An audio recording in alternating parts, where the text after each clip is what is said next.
И всем привет!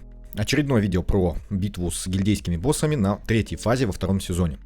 Третья фаза экспедиции между планами. Второй сезон. И третье видео, и получается у нас команда Яда. Кем у нас бьет команда Яда? Бьет вот таким вот составом. Как видим, здесь у нас есть Натаниэль. Почему я его выбрал? Давайте посмотрим. Итак, у нас команда получается через Дуранго, Лотер, Натаниэль, Корин и Твич. Что у нас делает Лотер? Лотер у нас здесь на уроне. Ему выкручиваем, как обычно, да, атаку, просвещенность. Все остальное ему не важно. И все, что у меня было из вещей на просвещенность, я здесь, собственно, и применил. Выбор не то чтобы большой, но, в принципе, неплохо справился, потому что у меня есть тут и руны неплохие, тут на атаку, на просвещенность, поэтому характеристики у него получились хорошие. Ветка талантов у него вот такая. Вот этот не важен, потому что там, в принципе, выбрать нечего, потому что там все на яд, а яд у нас Лотер не накладывает, потому что у него нету точности. Этот талант, понятно, увеличивает урон. И вот такой вот еще талантик. Почему у Лотера нету вещи, которая дает вроде бы яду урон? Я говорю вот об этой вещи. Дело в том, что владелец наносит на 35% больше урона ядом. Имеется в виду, что не ядом стихии яда, а именно яд, когда наносит вот его тики, когда он тикает. Когда тикает яд и наносит урон с определенным промежутком, да? Вот я имею в виду вот этот вот яд. Вот именно для этого яда вот та вещь. То есть Лотеру она ничего вообще не дает. Имейте это в виду. Она ему урон никакого не прибавляет. Поэтому если у вас нету мифического предмета, который вот увеличивает урон либо атаку, вы можете использовать любую другую вещь. Не надо искать вот ту, которая на яд, потому что для него она не работает. В общем, стандартное снаряжение для Лотера. Максимально возможно выкручиваем ему его ключевые характеристики. Натаниэль. Натаниэль у нас здесь кухонный комбайн. Потому что он выполняет много функций. Во-первых, я ему выкрутил сопротивление, потому что он у нас молния, стихия молнии. А другой молнии у нас нету. Соответственно, сетом на заливку его никто не заливает. Но ему нужно как-то успевать за ядовиками в цикл. Поэтому я ему сделал вот так вот. Выкрутил сопротивление и дал вот этот талант. Помимо того, что он раздает сопротивление, он еще получает 1% единицы готовности абсолютного навыка, когда у нас союзники сопротивляются. Первая функция. Он раздает сопротивление. Вторая функция. Он дает баф вот с этого сета. Третья функция. За счет вот этой мифической вещи он раздает баф на урон. Четвертая функция. За счет того, что он хилит, он еще и раздает баф с этого артефакта, с рога. Вот такой вот у нас Натаниэль получился классный мужик. Ну и, соответственно, он помогает нам здесь выжить, но, в принципе, помощь именно в плане хила и щитов тут особо вроде как не нужна, потому что они умирают очень часто. Но все равно лишнее не будет. Итак, что у нас здесь еще? Лотер. Лотер имеет вот такие вот таланты, и они... Ой, Лотер, я прошу прощения, Дуранго. Они имеют значение для того, чтобы у нас стаки яда, эффекты яда, были максимальны. Также я вывел у Лотера вот эту вот вещь, она на просвещенность, хорошая вещь для Лотера, но эту вещь, если у вас есть помимо нее две вот других на урон, да, то лучше ее выводить на кого-то другого, чтобы баф вот этот дополнительный урон накладывал кто-то другой. Неважно кто. Пускай это будет Дуранго, пускай это будет Твич, пускай это будет Корин. Лучше всего Дуранго.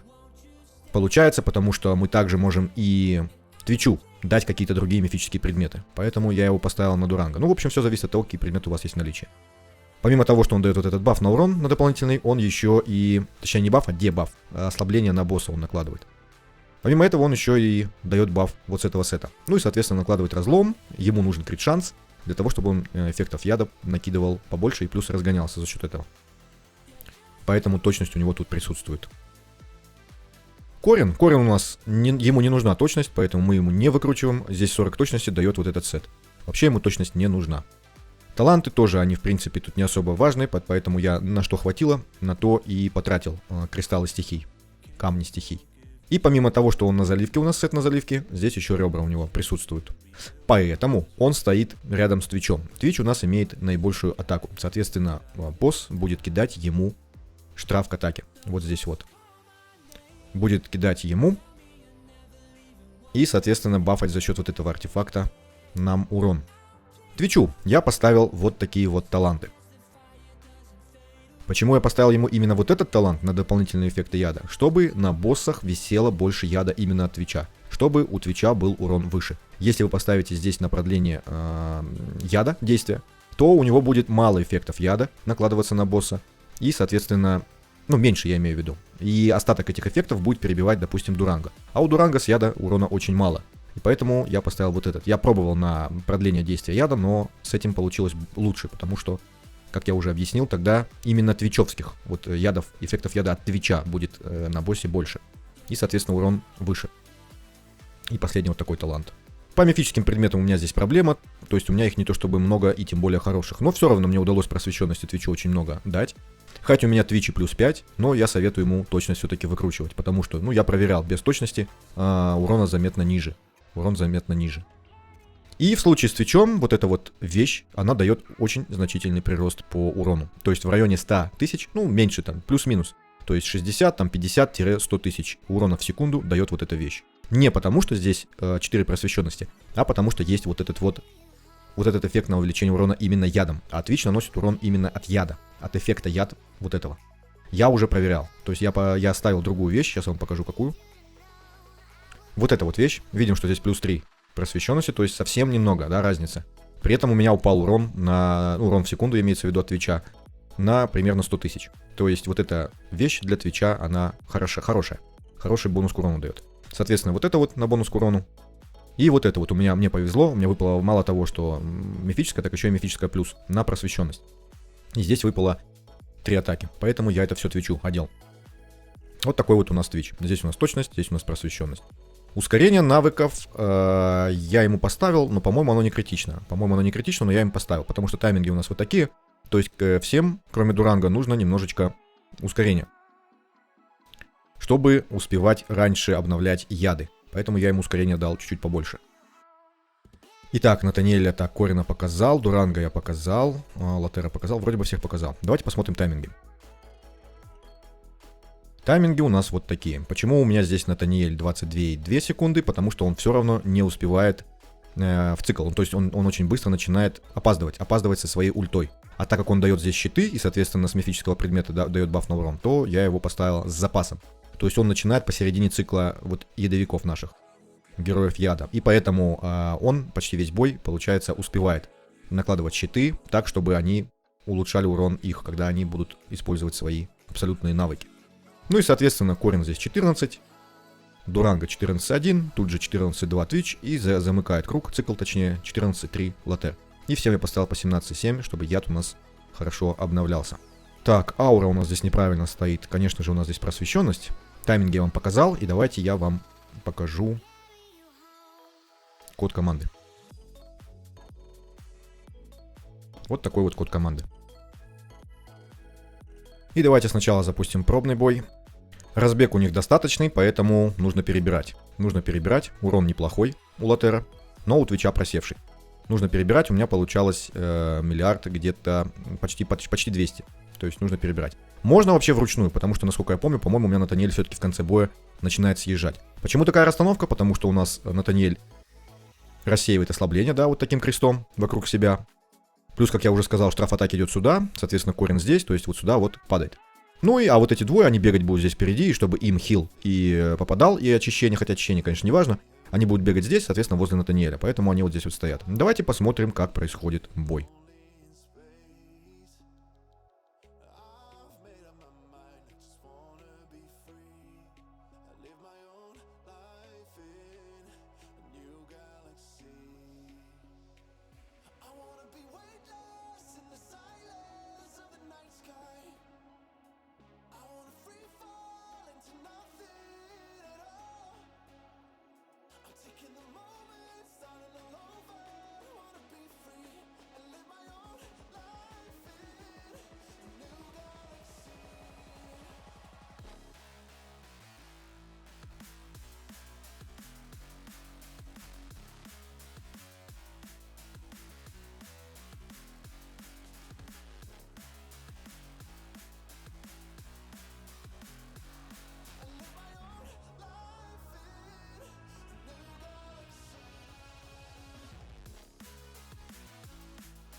И мы видим, что ближе к середине боя Натаниэль потихонечку начинает уже подползать к тому, что не будет успевать кидать свои щиты. Поэтому мы выключаем в середине боя вот так вот его навык.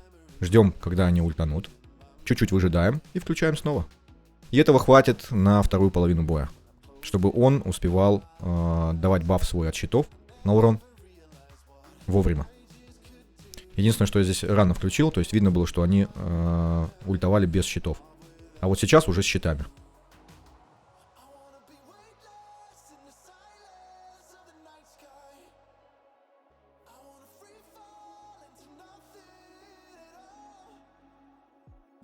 И в конце боя Натаниэль снова сполз. И поэтому они уже последние две ульты делают без бафа на урон.